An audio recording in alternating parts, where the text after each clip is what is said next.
আজকে রমজানের কত তারিখ? 27 তারিখ, মানে রমজানের শেষ জুমায় আমরা উপনীত হয়েছি।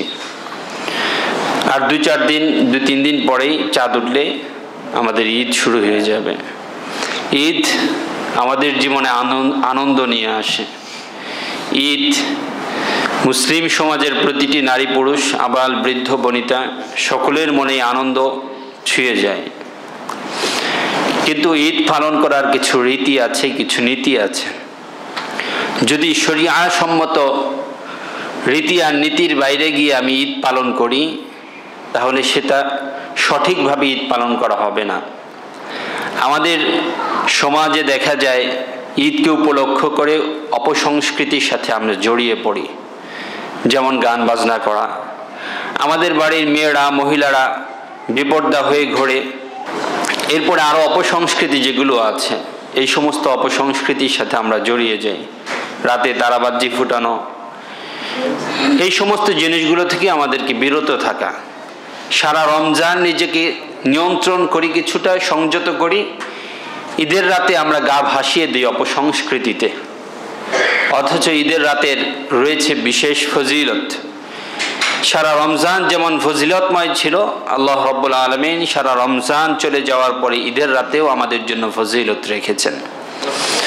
আবু উমামা রাদিয়াল্লাহু তাআলা আনহু থেকে বর্ণিত, ইবনে মাজার 1782 নম্বর হাদিস, নবীজি সাল্লাল্লাহু আলাইহি ওয়াসাল্লাম বলেন, মান কামা লাইলাতি আল ঈদাইন মুহতাসিবান লিল্লাহ, যে ব্যক্তি 2 ঈদের রাতে আল্লাহর সন্তুষ্টির উদ্দেশ্যে ইবাদত করে, লাম ইয়ামুত কলবুহু, তার অন্তর ওই দিন মরবে না। ইয়াউমা তামুতুল কুলুব, যেদিন সমস্ত মানুষের অন্তরগুলো মরে যাবে। বলেন সুবহানাল্লাহ। আবার অন্য হাদিস আবু উমামা আল বাহিরি রাদিয়াল্লাহু তাআলা আনহু থেকে বর্ণিত, আত-তারগীব ওয়াত তারহিবের 1617 নম্বর হাদিস, বিশ্বনবী বললেন, মান কামা লাইলাতি আল ঈদ, যে ব্যক্তি ঈদের রাতে ইবাদত করবে ঈমানান ওয়া ইহতিসাবা, ঈমানের সাথে সওয়াবের আশায়, লাম ইয়ামুত কলবুহু, তার অন্তর ওই দিন মরবে না। ইয়াউমা তামুতুল কুলুব, যেদিন সকল মানুষের অন্তরগুলো মরে যাবে। এই কথার অর্থে শাইখুল হাদিস আল্লামা জাকারিয়া রাহিমাহুল্লাহ তিনি বলেছেন, যেদিন সব মানুষের অন্তর মরে যাবে, সেদিনও ঈদের রাত্রে যারা ইবাদত করেছেন তাদের অন্তর মরবে না। এর অর্থ হচ্ছে, মানুষ যখন ফিতনা ফাসাদে জড়িত হয়ে যাবে, জড়িয়ে পড়বে, তাদের হৃদয় অপবিত্র হয়ে যাবে, কলুষিত হয়ে যাবে। যারা ঈদের রাতে আল্লাহ রাব্বুল আলামিন এর ইবাদত করবে, তাদের হৃদয় কখনো কলুষিত হবে না, অপবিত্র হবে না। বলেন সুবহানাল্লাহ।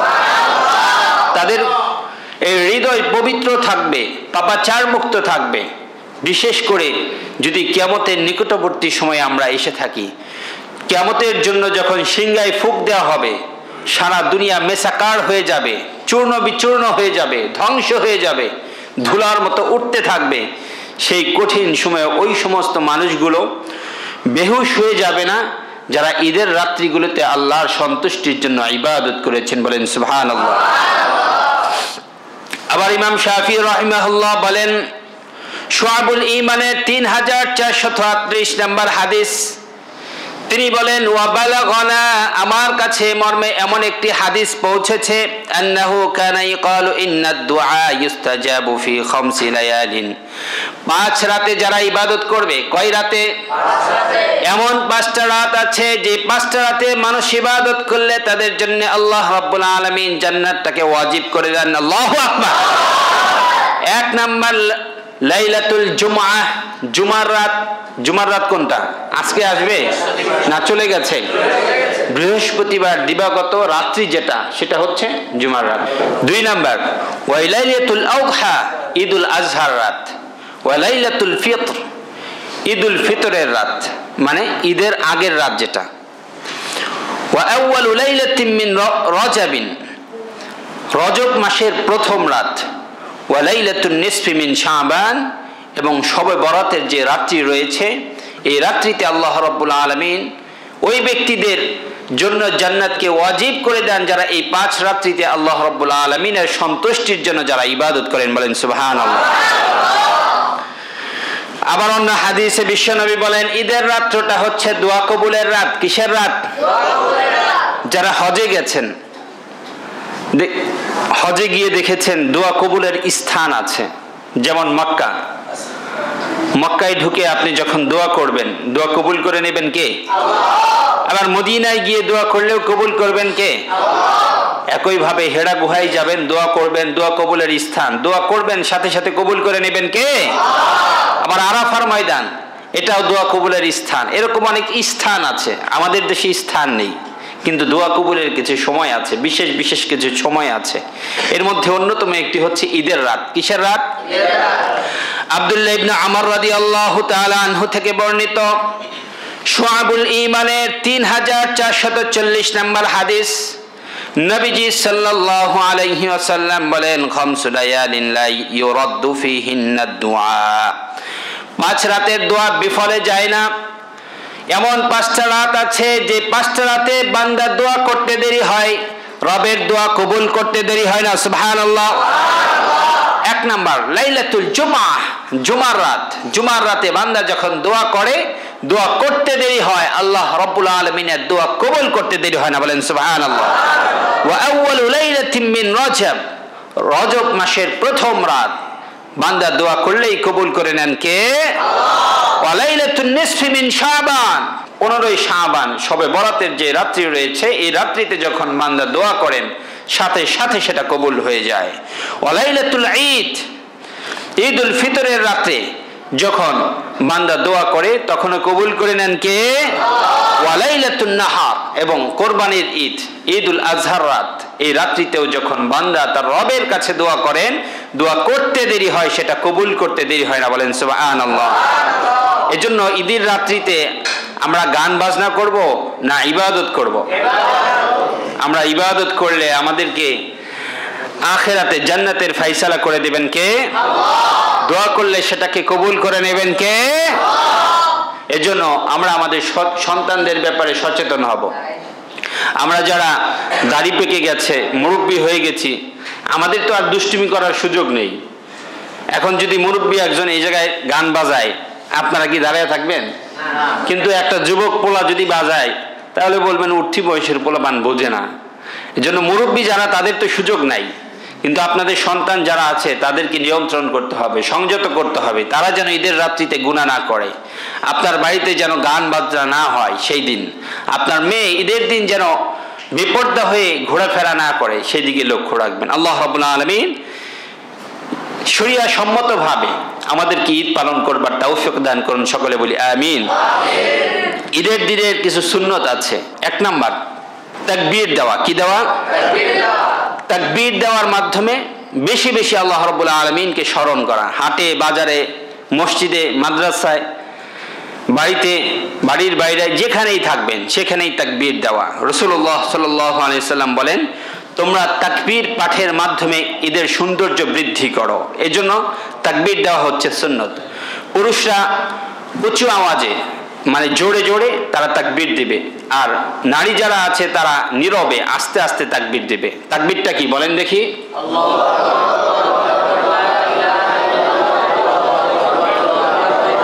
আল্লাহু আকবার, আল্লাহু আকবার, লা ইলাহা ইল্লাল্লাহ, ওয়াল্লাহু আকবার, আল্লাহু আকবার, ওয়ালিল্লাহিল হামদ। তাকবীরের সাথে ঈদের একটা ওতপ্রোত সম্পর্ক রয়েছে। এজন্য সিয়াম সম্পর্কিত যে আয়াত রয়েছে, সে আয়াতের শেষাংশে আল্লাহ রাব্বুল আলামিন তাকবীরের কথা বলেছেন। বলেন সুবহানাল্লাহ। রব্বে কারীম বললেন, ওয়ালিতুকমিলুল ইদ্দাহ, তোমরা নির্দিষ্ট সংখ্যা পূর্ণ করো। ওয়ালিতুকাব্বিরুল্লাহ আলা মা হাদাকুম, এবং তোমাদেরকে যে পথ দেখিয়েছেন এই পথের জন্য তোমরা আল্লাহকে মহিমান্বিত করো। ওয়ালা আল্লাকুম তাশকুরুন, এবং তোমরা আল্লাহর কৃতজ্ঞতা জ্ঞাপন করো। এজন্য তাকবীর পড়ার দরকার আছে না নাই? আছে। ঈদুল ফিতরের চাঁদ দেখার পর থেকে তাকবীর পড়বে। কখন থেকে? চাঁদ যখন আমরা দেখতে পাবো তখন থেকে তাকবীর শুরু হবে। মুসান্নিফ ইবনে আবি শাইবা 5611 নম্বর হাদিস, হাদিসে এসেছে, আন্না রাসূলুল্লাহ সাল্লাল্লাহু আলাইহি ওয়াসাল্লাম কানা ইয়াখরুজ ইয়াউমাল ফিত্রি ফায়ুকাব্বিরু। রাসূলুল্লাহ সাল্লাল্লাহু আলাইহি সাল্লাম তাকবীর পড়তে পড়তে ঈদগাহে যেতেন। হাত্তা ইয়াতিয়াল মুসাল্লা ওয়া হাত্তা ইয়াকদিয়াস সালাহ, ঈদগাহে তিনি তাকবীর পড়তে পড়তে আসতেন, ঈদগাহে এসে তিনি তাকবীর পড়তেন এবং যখন নামাজ শেষ হয়ে যেত তখন তিনি আর তাকবীর পাঠ করতেন না। ফাইদা কাদা সালাহ, যখন নামাজ সম্পন্ন হয়ে যেত, আদায় করা হয়ে যেত, কত আর তাকবীর, তিনি আর তাকবীর পাঠ করতেন না। এই জন্য তাকবীর শুরু হবে যখন আমরা চাঁদ দেখতে পাবো তখন থেকে, আর তাকবীর শেষ হবে যখন আমরা নামাজ শেষ করে ফেলবো, আর তাকবীর পড়ার কোনো প্রয়োজন নেই। আর ঈদুল আজহার তাকবীর হবে 9 জিলহজ ফজর থেকে 13 জিলহজ আসর পর্যন্ত। এই সময় তাকবীর পড়া প্রতি নামাজের পরে প্রতিটা মুসলিম পুরুষের জন্য, বালেগ পুরুষের জন্য তাকবীর পড়া ওয়াজিব। কি ওয়াজিব বোঝেন তো? না পড়লে গুনাহ হবে, না পড়লে কি হবে? এবং কি আওয়াজ করে পড়তে হবে, উঁচু আওয়াজে পড়তে হবে। আর মা বোন যারা রয়েছেন তারা আস্তে আস্তে আওয়াজ করে পড়বে, এটা তাদের জন্য ওয়াজিব। 2 নাম্বার, সাদাকাতুল ফিতর আদায় করা। আব্দুল্লাহ ইবনে আব্বাস রাদিয়াল্লাহু তাআলা আনহু বলেন, ফারাদা রাসূলুল্লাহ সাল্লাল্লাহু আলাইহি সাল্লাম যাকাতুল ফিতর, রাসূলুল্লাহ সাল্লাল্লাহু আলাইহি সাল্লাম যাকাতুল ফিতর এটাকে আবশ্যক করেছেন। তুহরাতান লিস-সাইমি মিনাল লাগ ওয়ার রাফাত, অর্থহীন, অশালীন, অনর্থক যে সমস্ত কাজ আমরা করেছি সেই সমস্ত কাজের ক্ষতিপূরণ হিসেবে, ওয়া তু'মাতান লিল মাসাকিন, এবং মিসকিনদের, নিঃস্ব মানুষদের আহার যোগানোর জন্য রাসূলুল্লাহ সাল্লাল্লাহু আলাইহি সাল্লাম এই ব্যবস্থাপনা দিয়েছেন। বলেন সুবহানাল্লাহ। এটা কখন পূর্ণ করতে হবে?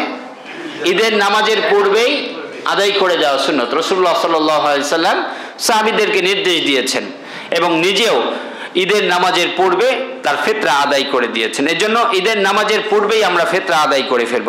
নবীজি সাল্লাল্লাহু আলাইহি সাল্লাম বলেন, মান আদ্দাহা ক্বাবলা আস-সালাহ ফাহিয়া যাকাতুন মাকবুলুন, যে ব্যক্তি ঈদের নামাজের পূর্বে তার সাদাকা আদায় করে ফেলবে, সাদাকার দানটা করে ফেলবে, আল্লাহ রাব্বুল আলামিন ওই সাদাকাটাকে সাদাকাতুল ফিতরের মধ্যে গণ্য করে নেবেন।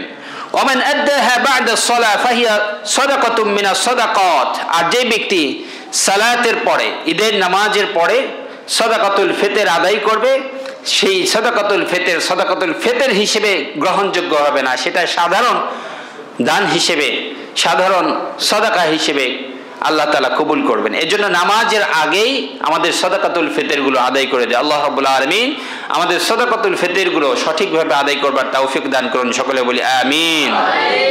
3 নাম্বার, মিসওয়াক করা। কি করা? মিসওয়াক করা। ঈদের দিন সকালে মিসওয়াক করা। রাসূলুল্লাহ সাল্লাল্লাহু আলাইহি সাল্লাম বলেছেন, যদি তোমাদের জন্য মিসওয়াক করাটা কঠিন মনে না করতাম, তোমাদের জন্য আবশ্যক করে দিতাম। নবীজি সাল্লাল্লাহু আলাইহি ওয়াসাল্লাম আরো বললেন, মিসওয়াকের মধ্যে 70টা গুনাহগুণ রয়েছে, এর মধ্যে অন্যতম একটি হচ্ছে যে ব্যক্তি নিয়মিত মিসওয়াক করবে, আল্লাহ রাব্বুল আলামিন তার মৃত্যুর সময় তার জবান থেকে কালিমা বের করে দেবেন। 4 নাম্বার, গোসল করা। ঈদের দিন সুন্দরভাবে গোসল করে পরিষ্কার পরিচ্ছন্ন হওয়া। আব্দুল্লাহ ইবনে আব্বাস রাদিয়াল্লাহু তাআলা আনহু থেকে বর্ণিত, ইবনে মাজার 1315 নম্বর হাদিস, ইয়াগতাসিলু ইয়াউমাল ফিতরি ওয়া ইয়াউমাল আযহা, নবীজি সাল্লাল্লাহু আলাইহি ওয়াসাল্লাম ঈদুল ফিতরের দিন এবং ঈদুল আযহার দিন তিনি গোসল করতেন। আবার ফাতিহ বিন সাদ রাদিয়াল্লাহু তাআলা আনহু থেকে বর্ণিত, ইবনে মাজার 1316 নম্বর হাদিস, তিনি বলেন, আন্না রাসূলুল্লাহ সাল্লাল্লাহু আলাইহি ওয়াসাল্লাম কানা ইয়াগতাসিলু ইয়াউমাল ফিতরি ওয়া ইয়াউমান নাহরি ওয়া ইয়াউমা আরাফা। রাসূলুল্লাহ সাল্লাল্লাহু আলাইহি ওয়াসাল্লাম 3টা দিনে গোসল করতেন। 1 নাম্বার হচ্ছে ঈদুল ফিতরের দিন গোসল করতেন, 2 ঈদুল আজহার দিন গোসল করতেন, 3 আরাফার দিন গোসল করতেন। এজন্য ফাকিহ বিন সাদ রাদিয়াল্লাহু তাআলা আনহু তিনি নিজেও এই 3 দিন গোসল করতেন এবং তার পরিবার পরিজন যারা ছিলেন তাদেরকেও গোসল করার জন্য নির্দেশ দিতেন। এজন্য গোসল করা ঈদের দিন এটা কি একটা সুন্নাত। ঈদের দিন আমরা গোসল করব সকালবেলা। 5 নাম্বার, ঈদের দিন সাধ্য অনুযায়ী ভালো কাপড় পরা। কি কাপড় পরা? ভালো কাপড় বলতে কি নতুন কাপড় বোঝায়? জোরে বলেন। ভালো কাপড় বলতে নতুন কাপড় বোঝায় না। আপনার কাছে পরিষ্কার যে সমস্ত কাপড়গুলো আছে এর মধ্যে সবচেয়ে ভালো কাপড় যেটা, সেটাকে পরিষ্কার পরিচ্ছন্ন করে আপনি পরবেন। একটা নতুন কাপড় কিনে আনছেন, ধুলাবালির মধ্যে একদিন পরেছেন, এটা তো নতুন, তাই না? এটার কালার কিন্তু ডিসকালার হয়ে গেছে। আরেকটা পুরাতন কাপড় সুন্দর করে ধুলেন, পরিষ্কার করলেন, আয়রন করলেন, ঝকঝকে চকচকে দেখায়। তো এরকম সুন্দর কাপড় পরলেই হবে, নতুন কাপড় আবশ্যক নয়। আমাদের দেশে আমরা মনে করি ঈদের দিন নতুন কাপড় পরা সুন্নত। নতুন কাপড় পরা সুন্নত নয়, ভালো কাপড় পরা সুন্নত। আপনার কাছে যে কাপড়গুলো আছে এর মধ্যে সবচেয়ে ভালো যে কাপড় সেটা পরবেন। নাফি রাহিমাহুল্লাহ তিনি বলেন, আব্দুল্লাহ ইবনে আমর রাদিয়াল্লাহু তাআলা আনহু থেকে বর্ণিত, রাসূলুল্লাহ সাল্লাল্লাহু আলাইহি সাল্লাম উভয় ঈদে ভালো কাপড় পরতেন। অন্য হাদিসে এসেছে, কেন রাসূলুল্লাহ সাল্লাল্লাহু আলাইহি সাল্লাম ইয়ালতামিসু ইয়াউমাল ঈদ বুরদাতান হামরা, নবীজি সাল্লাল্লাহু আলাইহি সাল্লাম ঈদের দিনগুলোতে একটা লাল চাদর পরতেন। হয়তো বা নবীজি সাল্লাল্লাহু আলাইহি সাল্লামের কাছে সবচাইতে প্রিয় চাদর সেটাই ছিলেন, এর জন্য তিনি ওই লাল চাদরটা পরতেন। এর জন্য ভালো কাপড় পরা। 6 নাম্বার, সুগন্ধি ব্যবহার করা। কি ব্যবহার করা? রাসূলুল্লাহ সাল্লাল্লাহু আলাইহি ওয়াসাল্লাম সুগন্ধির ব্যাপারে খুব বেশি অনুরাগী ছিলেন, নিজেও ছিলেন আতরের আকর, সুগন্ধির আকর। তিনি যেখান দিয়ে যেতেন সেখান দিয়ে সুবাস ছড়িয়ে যেত, বলেন সুবহানাল্লাহ। তিনি যে পথ দিয়ে হাঁটতেন ওই পথে যদি কোনো ব্যক্তি নবীজি সাল্লাল্লাহু আলাইহি সাল্লামকে নাও দেখতে পেতেন, যদি পরবর্তীতে ওই রাস্তায় কোনো মানুষ যেতেন তাহলে বুঝতে পারতেন এই রাস্তা দিয়ে নবীজি সাল্লাল্লাহু আলাইহি সাল্লাম গিয়েছেন, বলেন সুবহানাল্লাহ। নবীজি সাল্লাল্লাহু আলাইহি সাল্লাম আতরের সুগন্ধির আকর হওয়ার কারণে তার আশপাশে যারা থাকতো তাদের আতর ব্যবহারের প্রয়োজন ছিল না, তাদের শরীরে সুগন্ধ হয়ে যেত, সুগন্ধিতে ভরে যেত। রাসূলুল্লাহ সাল্লাল্লাহু আলাইহি সাল্লামের জামার সাথে, তার গায়ের সাথে যাদের জামা লাগতো, গা লাগতো, তাদের জামা, তাদের গা গুলো এরকম সুগন্ধে ভরে যেত। আম্মা জান আয়েশা সিদ্দিকা রাদিয়াল্লাহু তাআলা আনহা বলেন, নবীজি সাল্লাল্লাহু আলাইহি সাল্লাম সবচেয়ে বেশি পছন্দ করতেন মিশকে আম্বর, পছন্দ করতেন। কিন্তু মিশকে আম্বর যত না সুগন্ধময়, তার চাইতে নবীজি সাল্লাল্লাহু আলাইহি সাল্লামের ঘামের ঘ্রাণটা আরো বেশি সুগন্ধময় ছিল। এই জন্য সুগন্ধি ব্যবহার করা ঈদের দিন। প্রত্যেকটা নবীর সুগন্ধিকে পছন্দ করতেন। নবীদের কিছু গুণাগুণ ছিল। আবু আইয়ুব আল আনসারী রাদিয়াল্লাহু তাআলা আনহু থেকে বর্ণিত, তিরমিজি শরীফের 1080 নম্বর হাদিস, নবীজি বলেন, আরবাউম মিন সুনানিল মুরসালিন, 4টি জিনিস নবীদের চিরাচরিত সুন্নত। আল হায়া, শরম, লজ্জা। কি বলেন? জোরে বলেন। শরম, লজ্জা, এটা সমস্ত নবীদের ছিল। এমন কোন নবী ছিলেন না যার শরম ছিল না। আমাদের শরম নেই, যার কারণে আমরা সবকিছু করতে পারি, ঠিক কিনা? যদি শরম থাকতো তাহলে আমরা রাস্তায় দাঁড়িয়ে নারীদেরকে প্রিজিং করতে পারতাম না, ঠিক কিনা? শরম থাকলে আমরা নেতা সেজে গাঁজা বিক্রি করতে পারতাম না। শরম থাকলে আমরা দোকানদারি করতে গিয়ে বিড়ি বিক্রি করতে পারতাম না, কারণ বিড়ি বিক্রি করা কোনো ভালো মানুষের কাজ না, ঠিক কিনা? এই শরম নেই বলে আমরা যা ইচ্ছে তাই করতে পারি। প্রত্যেকটা নবীর গুণ ছিল, শরম ছিল তাদের। ওয়াত্তাআত্ত, সুগন্ধি ব্যবহার করা। সমস্ত নবীরা সুগন্ধি ব্যবহার করতেন। ওয়াসিওয়াক, সকল নবী মেসওয়াক করতেন। ওয়ান নিকাহ, যত নবী আছেন 2জন নবী ছাড়া সকল নবী বিয়ে করেছেন। আবার আনাস রাদিয়াল্লাহু তাআলা আনহু থেকে বর্ণিত, নাসাই শরীফের 3939 নম্বর হাদিস, নবীজি সাল্লাল্লাহু আলাইহি ওয়াসাল্লাম বলেন, হুব্বিবা ইলাইয়া মিন দুনিয়াকুম সালাস, তোমাদের দুনিয়ার মধ্যে আমার সবচেয়ে প্রিয় জিনিস 3টি। কয়টি? 1 নাম্বার আন-নিসা, নারী, মেয়েদেরকে আমার বেশি পছন্দ। এর জন্য রাসূলুল্লাহ সাল্লাল্লাহু আলাইহি ওয়াসাল্লামের 4টা কন্যা ছিলেন। তিনি কখনো কোনোদিন আল্লাহর কাছে হাত তুলে বলেন নাই, আল্লাহ আপনি আমাকে একটা পুত্র সন্তান দিয়ে ধন্য করেন, বলেন সুবহানাল্লাহ। যখন বাড়ি থেকে সফরে বের হতেন, সর্বশেষ তিনি তার কনিষ্ঠা কন্যা ফাতিমা রাদিয়াল্লাহু তাআলা আনহার সাথে দেখা করতেন। সফর থেকে ফিরে তিনি গ্রামের মসজিদে সর্বপ্রথম 2 রাকাত নামাজ পড়তেন, এরপরে সর্বপ্রথম দেখা করতেন তার কন্যার সাথে, বলেন সুবহানাল্লাহ।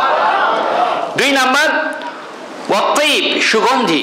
ওয়া জুইলা কুররাতু আইনি ফিস সালাহ, এবং আমার চোখের শীতলতা হচ্ছে নামাজ। এজন্য সুগন্ধি ব্যবহার করব, নারীদের সাথে ভালো ব্যবহার করব, বেশি বেশি নামাজ পড়ব। আল্লাহ রাব্বুল আলামিন সেই তৌফিক দান করেন, সকলে বলি আমিন। তবে নারীরা যদি লোক সমাগমে যায়, ঘরের বাইরে যায়, তারা যেন পারফিউম ব্যবহার না করে, তারা যেন সুগন্ধি ব্যবহার না করে, তারা যেন আতর ব্যবহার না করে, এই ব্যাপারে রাসূলুল্লাহ সাল্লাল্লাহু আলাইহি সাল্লাম নিষেধাজ্ঞা দিয়েছেন।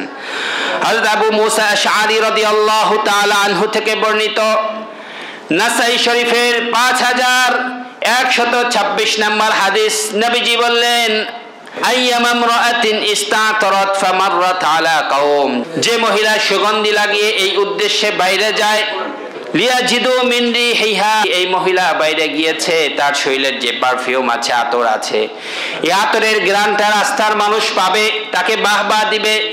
নবীজি বললেন ফাহিয়া জানিয়াতুন, যে নারী সুগন্ধি মেরে এরকম পারফিউম ব্যবহার করে রাস্তায় যায় আর ভাবে মানুষ আমার শরীর থেকে ঘ্রাণ পাবে, বলবে খুব সুন্দর ঘ্রাণ পেয়েছি, নবীজি বলছেন ফাহিয়া জানিয়াতুন, ওই নারী হচ্ছে ব্যভিচারিণী, ওই নারী হচ্ছে জিনাকারী। বলেন নাউজুবিল্লাহ।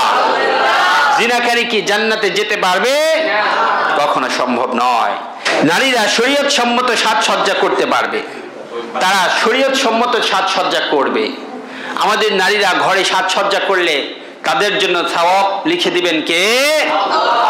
একজন নারী সে যদি তার স্বামীকে সন্তুষ্ট করার জন্য সেজে গুজে অপেক্ষা করে তার স্বামীর জন্য, এরপরে যদি তার স্বামীকে সন্তুষ্ট করে, রাসূলুল্লাহ সাল্লাল্লাহু আলাইহি সাল্লাম বলেন ওই নারী সারা রাত জেগে ইবাদত করলে, নফল ইবাদত করলে যে সওয়াব হতো, তিনি যে তার স্বামীর জন্য সাজুগুজু করলেন, তার স্বামীকে সন্তুষ্ট করলেন, এজন্য আল্লাহ রাব্বুল আলামিন সারা রাত জেগে ইবাদত করলে যে সওয়াব হতো, সেই সওয়াব ওই নারীর আমলনামার মধ্যে লিপিবদ্ধ করে দেবে।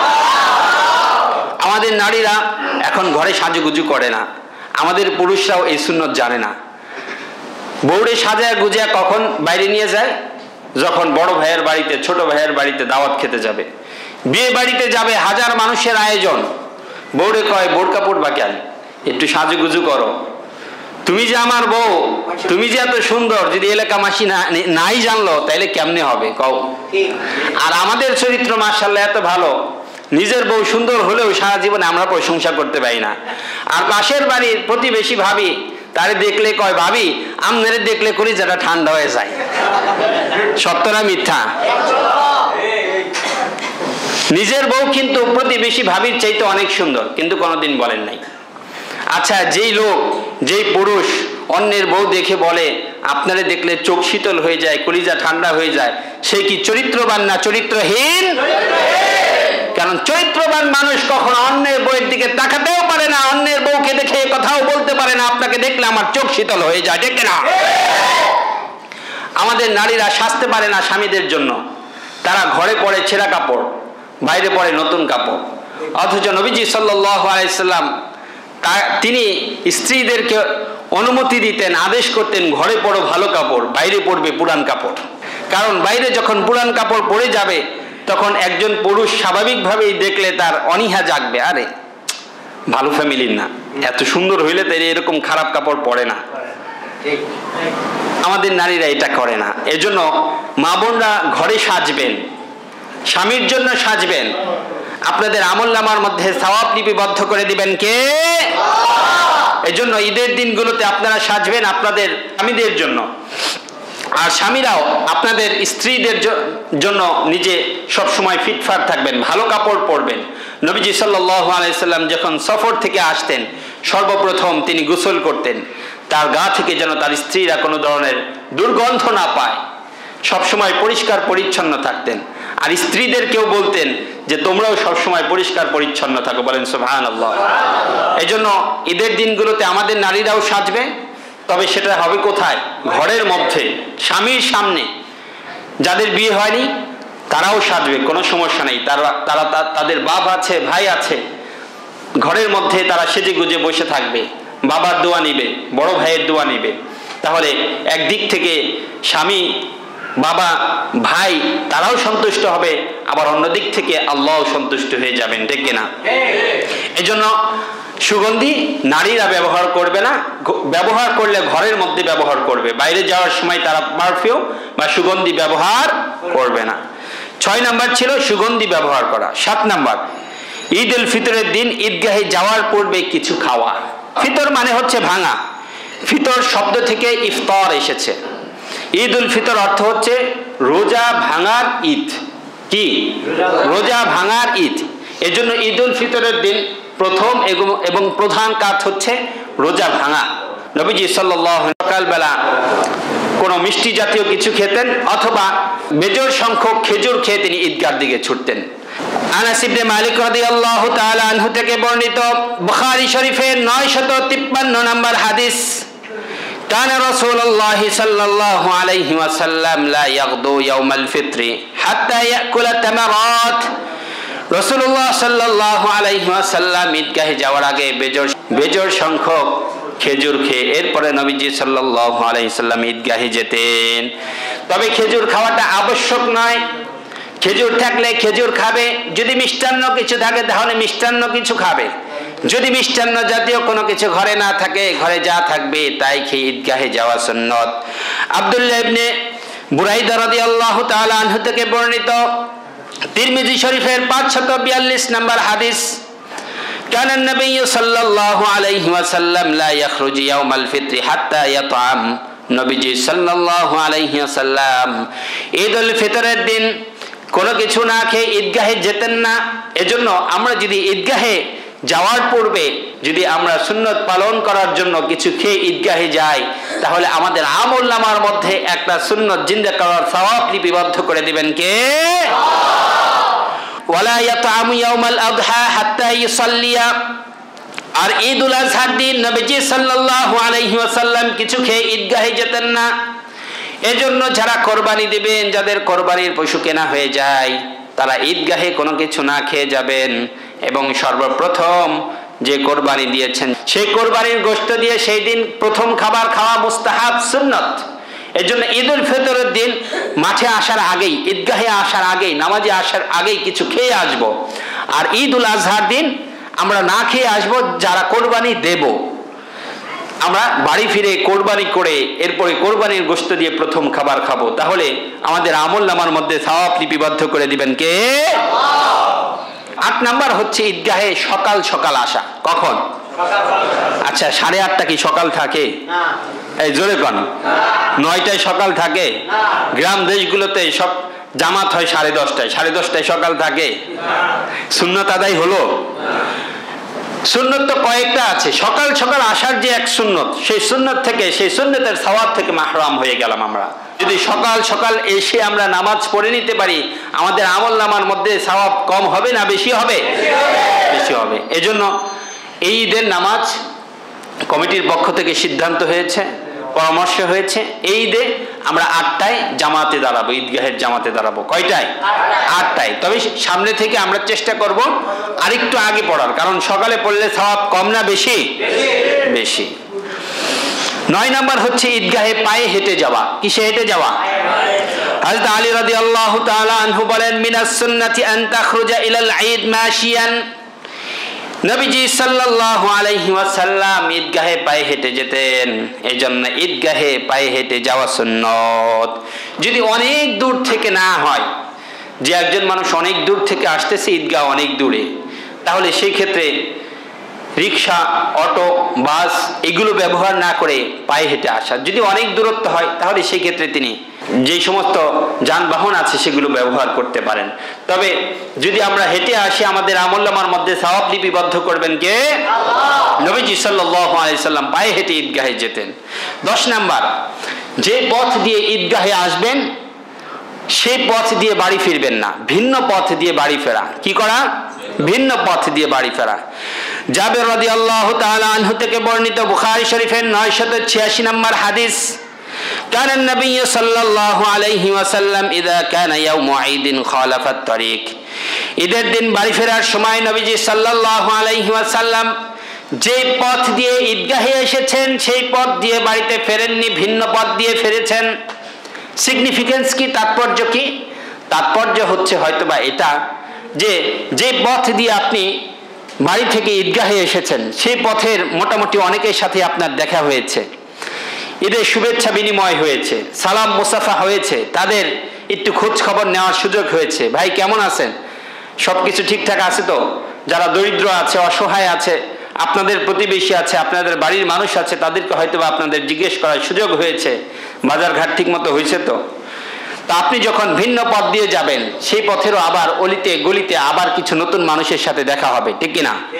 তাদের সাথে ঈদের শুভেচ্ছা বিনিময় করবেন, তাদের খোঁজ খবর নেবেন, এতেও সওয়াব আছে না নাই? এজন্যই নবীজি সাল্লাল্লাহু আলাইহি সাল্লাম বলেছেন, এক পথ দিয়ে আসো, যেই পথ দিয়ে আসলে সেই পথের সবার সাথে শুভেচ্ছা বিনিময় হলো, ভিন্ন পথ দিয়ে ফেরো, তাহলে ওই পথেরও সকলের সাথে শুভেচ্ছা বিনিময় হবে, তুমি সওয়াব বেশি পেয়ে যাবে। এজন্য যেই পথ দিয়ে আসবো, যদি বাড়িতে যাওয়ার ভিন্ন পথ থাকে তাহলে সেই পথ দিয়ে যাব। আবার যদি পথ না থাকে তাহলে কি করবেন? মানুষের বাড়ির উপরে দিয়ে যাবেন না, অন্যের বাড়ির উপর দিয়ে যাওয়ার দরকার নেই। যদি পথ না থাকে তাহলে যেই পথে এসেছেন সেই পথেই যাবেন। 11 নাম্বার হচ্ছে, কোন ওজর না থাকলে ঈদগাহেই ঈদের সালাত আদায় করা। কিসে? ঈদগাহেই ঈদের সালাত আদায় করা। আবু সাঈদ খুদরি রাদিয়াল্লাহু তাআলা আনহু থেকে বর্ণিত বুখারী শরীফের 956 নাম্বার হাদিস, كان رسول الله صلى الله عليه وسلم يخرج يوم الفطر ويوم الأضحى إلى المصلى।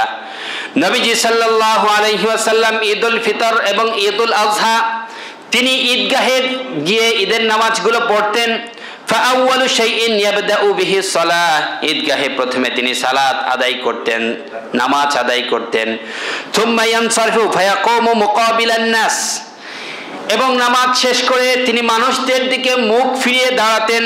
ওয়ান্নাস জুলুসুন আলা সুফুফিহিম, সাহাবীগণ তারা কাতারবদ্ধ হয়ে সুন্দর করে নবীজির দিকে তাকিয়ে থাকতেন। ফায়াইযুহুম, নবীজি সাল্লাল্লাহু আলাইহি ওয়াসাল্লাম তাদেরকে ওয়াজ করতেন, নসিহত করতেন। ওয়ায়ুসিহিম, তাদেরকে ওসিয়ত করতেন। ওয়ায়ামুরুহুম, তাদেরকে আদেশ নিষেধ করতেন।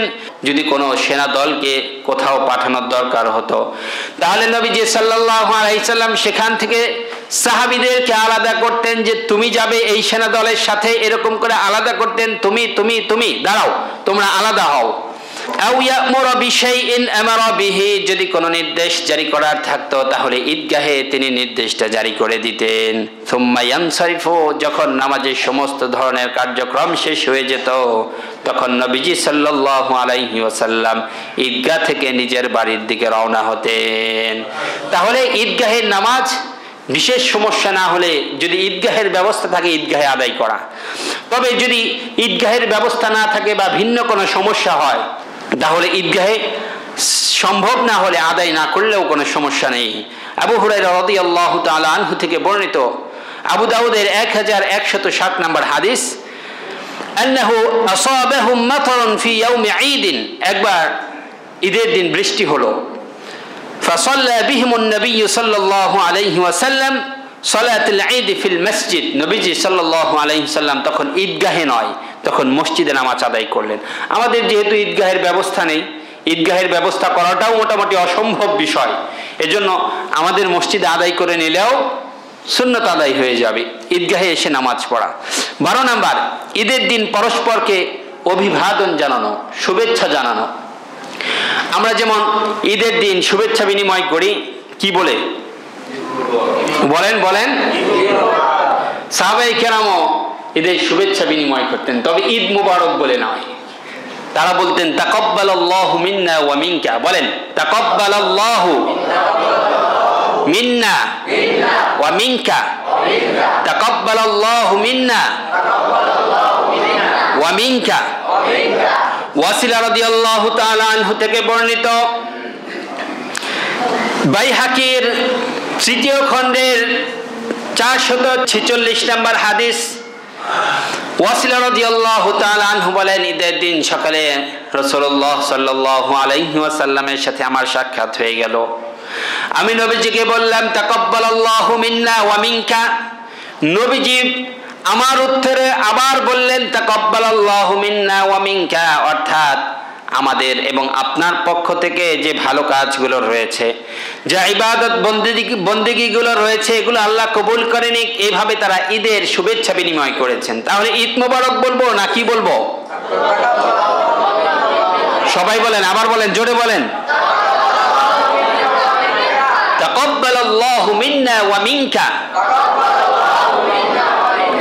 জুবায়ের ইবনে নুয়াফিল রাহিমাহুল্লাহ তিনি বলেন, নবীজির সাহাবীরা একের সাথে অপরের ঈদের দিন দেখা হতো, তারা ঈদ মুবারক বলতেন না, ঈদুন সাঈদুন বলতেন না, তারা বলতেন তাকাব্বালাল্লাহু মিন্না ওয়া মিনকা। এজন্য আমরাও বলবো কি তাকাব্বালাল্লাহু মিন্না ওয়া মিনকা। ঈদের শুভেচ্ছা বিনিময় করতে গিয়ে আমরা কিছু ভুল করি। আচ্ছা, ঈদের শুভেচ্ছা বিনিময় এটা আগে সুন্নত না দেখা হলে একজন মানুষের সাথে আগে সালাম আর মুসাফা সুন্নত? ঈদের দিনে এই সালামের বিষয়ে আমরা ভুলে যাই। এক লোক সব সময় সালাম দেয়, কিন্তু ঈদের দিন আর সালাম দেয় না, কারণ সে মনে করছে যে ঈদের দিন আগে ঈদের শুভেচ্ছা বিনিময় করতে হবে, সালাম পরে। এই সুন্নত আমরা ছেড়ে দেই। আবু হুরায়রা রাদিয়াল্লাহু তাআলা আনহু থেকে বর্ণিত, লা তাদখুলুল জান্নাতা হাত্তা তুমিনু, তোমরা ঈমানদার ততক্ষণ পর্যন্ত হতে পারবে না, জান্নাতে প্রবেশ করতে পারবে না। ওয়ালা তুমিনু হাত্তা তাহাব্বু, যতক্ষণ না তোমাদের পারস্পরিক সম্পর্ক ভালো না হবে, তোমাদের পরস্পরের মধ্যে ভালোবাসা গড়ে না উঠবে, ততক্ষণ পর্যন্ত তোমরা প্রকৃত ঈমানদার হতে পারবে না। আওয়ালা আদুল্লুকুম আলা শাইইন ইযা ফাআলতুমুহু তাহাবাবতুম, আমি কি তোমাদের এমন কোন কাজের কথা বলে দেব না যা করলে তোমাদের পরস্পরের মধ্যে ভালোবাসা বৃদ্ধি পেয়ে যাবে? সাহাবীরা বললেন, অবশ্যই ইয়া রাসূলুল্লাহ, আপনি বলে দিন। নবীজি বললেন, আফশুস সালামা বাইনাকুম, তা হচ্ছে তোমাদের পরস্পরের মধ্যে আপোষের মধ্যে বেশি বেশি সালাম প্রদান করা। কি করা?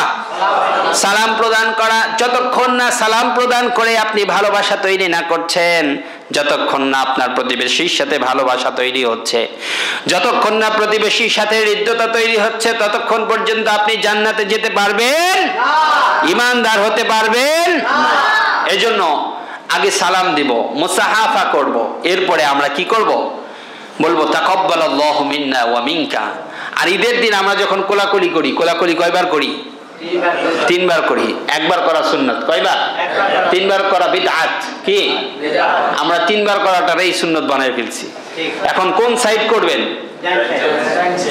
এই ডান সাইড, আপনার ডান সাইড, আর আপনার সাথে যিনি থাকছেন ওই পাশে তার ডান সাইড। মুলাকাত কিসে হবে? পেটে পেটে না বুকে বুকে?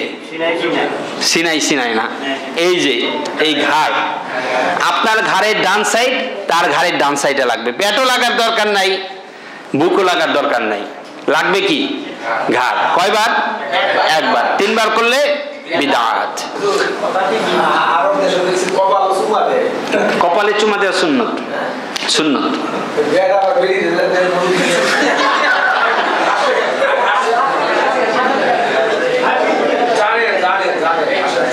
যদি সেই মহিলা আপনার মাহরাম হয়, আপনার মা হয়, আপনার বোন হয়, আপনার মেয়ে হয়, আপনার স্ত্রী হয়, তাহলে তো নিঃসন্দেহে সওয়াবের কাজ। আর যদি পাশের বাড়ির ভাবি হয়, তাইলে তো উপায় নাই। এজন্য ঈদের দিন, শুধু ঈদের দিন নয়, নবীজি সাল্লাল্লাহু আলাইহি সাল্লাম ঘর থেকে যখন নামাজের জন্য মসজিদে এসেছেন, তখন আম্মা জান আয়েশা সিদ্দিকা রাদিয়াল্লাহু তাআলা আনহা বলেন যে আমাকে চুম্বন করে যেতেন। বলেন সুবহানাল্লাহ। আমরা ঘর থেকে যখন বের হব, কর্মস্থলে বের হই, ঘর থেকে বাইরে এমনি সাধারণভাবে বের হই, আমরা নামাজের জন্য বের হই, আমাদের স্ত্রীদেরকে চুম্বন করলে আমাদের তার স্ত্রীর সাথেও আমাদের ভালোবাসার হৃদ্যতা তৈরি হবে, আমাদের আমলনামার মধ্যে সওয়াব লিখে দেবেন কে? আল্লাহ। আমরা এই সুন্নত জানি না। ঘর থেকে বের হওয়ার সময় যদি আয়া খালি ভাতটা না পাইছি, তোর অবস্থা খারাপ আছে, তোর কপাল খারাপ আছে, করস কি তুই? এটি করেন না? ঘরে ফিরেই করছস কি এতক্ষণ? এখন খাওয়ানো হয় নাই, কি করস ভাই? নবীজি সাল্লাল্লাহু আলাইহি সাল্লাম মসজিদে নববীতে ইমামতি করতেন, খুতবা দিতেন, জিহাদে যুদ্ধ পরিচালনা করতেন, সাহাবীদেরকে দাওয়াত দিতেন, দ্বীনের দাওয়াত দিতেন, আবার বাইরে নিজের কর্মস্থল ছিল। ঘরে ফিরে যখন দেখতেন রান্না বান্না হয়নি, নবীজি সাল্লাল্লাহু আলাইহি সাল্লাম স্ত্রীদের সাথে তার তরবারি নিয়ে, যে তরবারি দিয়ে তিনি যুদ্ধ করতেন, জিহাদ করতেন, সেটা নিয়ে বসে যেতেন, স্ত্রীদেরকে তরকারি কাটায় সাহায্য করতেন। বলেন সুবহানাল্লাহ। আমি খাস বাংলা ভাষায় বলি যে যেই পুরুষ তার স্ত্রীকে সাহায্য করে, কয়টা মাইজ্ঞা, এই কথা বলে না? এটা মাইজ্ঞা। কি জন্য মাইজ্ঞা? কারণ ওর বউরেও সাহায্য করে। তো সুন্নত যেটা, সেটা আমাদের কাছে হয়ে গেছে খারাপ। আর যেটা খারাপ দিক, স্ত্রীকে বকাঝকা করা, অনর্থক ভাবে তাদেরকে গালিগালাজ করা, অনর্থক ভাবে তাদের উপর রেগে যাওয়া, সেটাকে আমরা স্বাভাবিকভাবে নিয়েছি যে আরে ওর স্ত্রী ওরে খুব ভয় পায়, আমি দেখছি তো, আমি গেছি তো। আমরা এটারে ভালো করে দেখি, অথচ নবীজি সাল্লাল্লাহু আলাইহি সাল্লাম বলেছেন তোমাদের মধ্যে সেরা ওই ব্যক্তি যে ব্যক্তি তার স্ত্রীর কাছে সেরা। বলেন সুবহানাল্লাহ। এজন্য আল্লাহর কাছে যদি সেরা হতে চান, সেরা হতে হবে প্রথমে কার কাছে? স্ত্রীর কাছে। আল্লাহ রাব্বুল আলামিন আমাদেরকে স্ত্রীর কাছে সেরা হবার তৌফিক দান করুন। সকলে বলি আমিন। 13 নম্বর সুন্নত, ঈদের দিন ফজরের নামাজ জামাতে পড়া। এটা ছিল প্রথম, এটা নিয়ে আসছে শেষে। ঈদের নামাজ জামাতের সাথে আদায় করা। যদি ঈদের নামাজ ঈদের দিন জামাতের সাথে ফজর আদায় না করেন, ঈদের দিনের যে সওয়াব আছে, ফজিলত আছে, সেই ফজিলত থেকে আপনারা মাহরাম হয়ে যাবেন। এর জন্য ঈদের দিনে ফজর পড়তে হবে কোথায়? কোথায়? মসজিদে, জামাতের সাথে। পারবেন তো ইনশাআল্লাহ? পারবেন না কে কে? হাত তোলেন। দেখছেন কত মানুষ হাত তুলছে। পারতে হবে, না বুঝে হাত তুলেছে। আল্লাহ সকলকে কবুল করুক, সকলে বলি আমিন। আম্মা জান আয়েশা সিদ্দিকা রাদিয়াল্লাহু তাআলা আনহা বলেন, যে ব্যক্তি ফজরে শামিল হলো, আল্লাহ রাব্বুল আলামিন ওই দিনের যত জিম্মা আছে তার সমস্ত জিম্মা আল্লাহ নিজে নিয়ে নেন। বলেন সুবহানাল্লাহ। এই 13টা সুন্নত আমরা মনে রাখবো। এবং রমজানের শুরুতে আমরা যে ভুলটি করে থাকি, ঠিক একই ভুল আমরা ঈদের চাঁদ উঠলেও করে থাকি। সেটা হচ্ছে নবীজি সাল্লাল্লাহু আলাইহি সাল্লাম বলেছেন, তা চাঁদ অনুসন্ধান করতে, আমরা চাঁদ অনুসন্ধান করি না। হযরত আবু হুরায়রা রাদিয়াল্লাহু তাআলা আনহু থেকে বর্ণিত বুখারী শরীফের 1909 নম্বর হাদিস, নবীজি বললেন, সুমু লিরুয়াতিহি, তোমরা চাঁদ দেখে রোজা পালন শুরু করো। ওয়া আফতিরু লিরুয়াতিহি, এবং চাঁদ দেখে ইফতার করো। এর জন্য 29 রোজায় চাঁদ উঠুক বা না উঠুক, আমরা যদি সুন্নত আদায়ের লক্ষ্যে আকাশের দিকে তাকাই, আমাদের আমল নামার মধ্যে সওয়াব লিপিবদ্ধ করে দেবেন কে? এই জন্য 29 রোজায় আমরা সবাই চাঁদ উঠুক বা নাই উঠুক, মোটামুটি এটা তো আমাদের দেশে বোঝা যায়, সৌদি যেহেতু অমুক দিন ওঠে না, আমাদের এই জায়গায় উঠবে না। এরপরে আমরা আকাশের দিকে তাকাবো, কারণ তাকালে সওয়াব আছে না নাই? আমার সওয়াব দরকার, চাঁদ অত দরকার না। চাঁদ উঠলে উঠবো, নাইলে নাই, কিন্তু আমার সওয়াব দরকার। এই জন্য 29 রোজা ইফতার করে আমরা সকলে খোলা আকাশের নিচে যাব। যাদের বাড়ির ছাদ আছে বাড়ির ছাদে যাব, যাদের পরিবার পরিজন আছে বাড়িতে একসাথে চাঁদ দেখার মতো সুযোগ আছে, বাচ্চাদেরকে নিয়ে, ছেলেদেরকে নিয়ে, মেয়েদেরকে নিয়ে, স্ত্রীদেরকে নিয়ে একসাথে বসবেন, চলো আমরা একটু চাঁদ দেখি। একসাথে বসে যদি আপনারা চাঁদ অনুসন্ধান করেন, সওয়াব কম না বেশি? আবার 29 তারিখে উঠলো না, তাহলে তো 30 তারিখে দেখার দরকার নাই, কারণ ওই দিন তো এমনি হবে নাকি না। 29 তারিখে ওঠে নাই, 30 তারিখেও আপনি চাঁদ দেখতে যান, তাহলে আল্লাহ রাব্বুল আলামিন একটি সুন্নত আদায়ের, একটা সুন্নত জিন্দা করার সওয়াব আপনার আমলনামার মধ্যে লিখে দিবেন। কেমনে খুঁজবেন? আমাদের যেমন টাকা পয়সা হারায় গেলে, ধরেন 1000 টাকার নোট, এটা যেমন হারায় গেলে, পড়ে গেলে আমরা কেমনে খুঁজবো? পাগলের মতো খুঁজবো না? বিশেষ করে যাদের 8-10 হাজার টাকা বেতন, তারা যদি তাদের পকেট থেকে 1000 টাকা হারিয়ে ফেলেন, পাগলের মতো খুঁজবেন না? ঠিক ওইটা যেমনে খোঁজেন সময় নিয়ে, ঠিক চাঁদটাকে সেভাবে খুঁজবেন সময় নিয়ে। আল্লাহ রাব্বুল আলামিন সেই তৌফিক দান করুন, সকলে বলি আমিন। তালহা ইবনে উবাইদুল্লাহ রাদিয়াল্লাহু তাআলা আনহু থেকে বর্ণিত তিরমিজি শরীফের 3451 নম্বর হাদিস, তিনি বলেন, আন্নান নবী সাল্লাল্লাহু আলাইহি ওয়াসাল্লাম ইযা কানা রাআল হিলাল ক্বালা, নবীজি সাল্লাল্লাহু আলাইহি ওয়াসাল্লাম নতুন চাঁদ দেখে বলতেন, আল্লাহুম্মা আহিল্লাহু আলাইনা বিল ইয়ুমনি ওয়াল ঈমান ওয়াস সালামাতি ওয়াল ইসলাম রব্বি ওয়া রাব্বুকা আল্লাহ, হে আল্লাহ তুমি চাঁদকে উদয় করো আমাদের জন্য বারাকা, ঈমান এবং শান্তি ও ইসলামের সাথে। এবং বলতেন, রব্বি ওয়া রাব্বুকা আল্লাহ, ও চাঁদ তোমার রব যেই আল্লাহ, আমার রব ও সেই আল্লাহ। বলেন সুবহানাল্লাহ। এজন্য চাঁদ দেখে দোয়া পড়তে হবে। বলেন দেখি দোয়াটা, আল্লাহুম্মা আহিল্লাহু আলাইনা বিল ইয়ুমনি ওয়াল ঈমান ওয়াস সালামাতি ওয়াল ইসলাম রব্বি ওয়া রাব্বুকা আল্লাহ। বলেন দেখি, আপনারা বলেন, আমি শুনি, বলেন বলেন বলেন। আল্লাহুম্মা আহিল্লাহু আলাইনা বিল ইয়ুমনি ওয়াল ঈমান ওয়াস সালামাতি ওয়াল ইসলাম রব্বি ওয়া রাব্বুকা আল্লাহ। যারা দোয়াটা একদমই না পারি, অন্তত বাংলায় তো এটা বলতে পারবো, চাঁদের দিকে ইশারা করে, ও চাঁদ তোমার রব যে আল্লাহ, আমার রব সেই আল্লাহ। পারবেন তো ইনশাআল্লাহ? এতটুকু বললে হবে ইনশাআল্লাহ। আজকে বা কালকের মধ্যে আমি এই দোয়াটা একটা কাগজে প্রিন্ট করে বাইরে লাগাই দিব, না আপনারা বাংলা উচ্চারণ সহ দিয়ে দেব। আপনারা যে যখন পারেন, মোবাইলে পারলে ফটো তুলে নেবেন, পারলে ওখান থেকে দাঁড়িয়ে শিখে নেবেন। আল্লাহ রাব্বুল আলামিন ঈদের এই নামাজ সুন্নাতগুলো আদায় করবার তৌফিক দান করুন, সকলে বলি আমিন। এবং ঈদকে কেন্দ্র করে সমস্ত ধরনের অপসংস্কৃতি থেকে আমাদেরকে বেঁচে থাকবার, এই সমাজকে সমস্ত ধরনের অপসংস্কৃতি থেকে মুক্ত রাখবার তৌফিক দান করুন, সকলে বলি আমিন।